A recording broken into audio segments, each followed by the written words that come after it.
నువ్వు పార్టీలు మారితే తప్పు లేదు, కానీ నేను మతాన్ని మార్చుకుంటే తప్పట. ఇది చాలా విచిత్రంగా లేదు? దేశంలో ఎన్ని సమస్యలు ఉన్నాయండి. పొద్దున్న లేస్తే మతం గురించి మాట్లాడుతూ ఉన్నారు.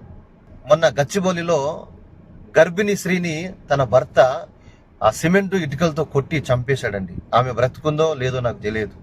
మొన్న నేను న్యూస్లో చూశాను.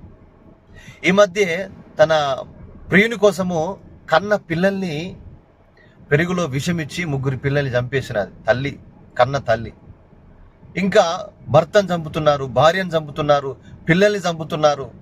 ఇష్టానుసారంగా హత్యలు జరుగుతున్నాయి, మానభంగాలు జరుగుతున్నాయి, హింస జరుగుతున్నది.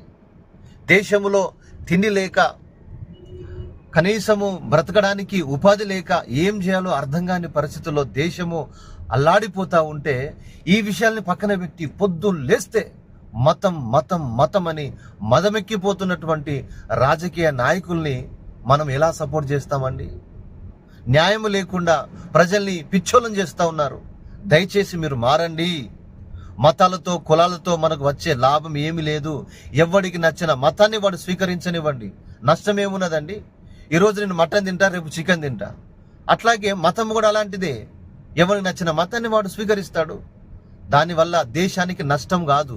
రౌడీ షీటర్ల వల్ల సమస్యలు ఉన్నాయి, పేదరికం వల్ల సమస్యలు ఉన్నాయి, ఉద్యోగాలు లేవు, అది సమస్య కదా.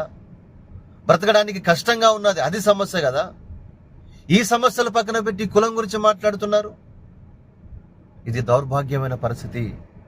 దేశంలో శాంతి సమాధానము కొరకు రాజకీయ నాయకుడు, పార్టీలు ప్రయాసపడాలి.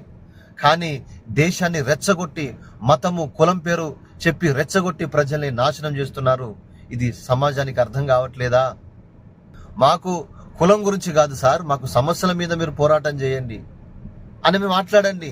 అది మాట్లాడకుండా కులము మతము కులము మతం అని మాట్లాడుతున్నారు.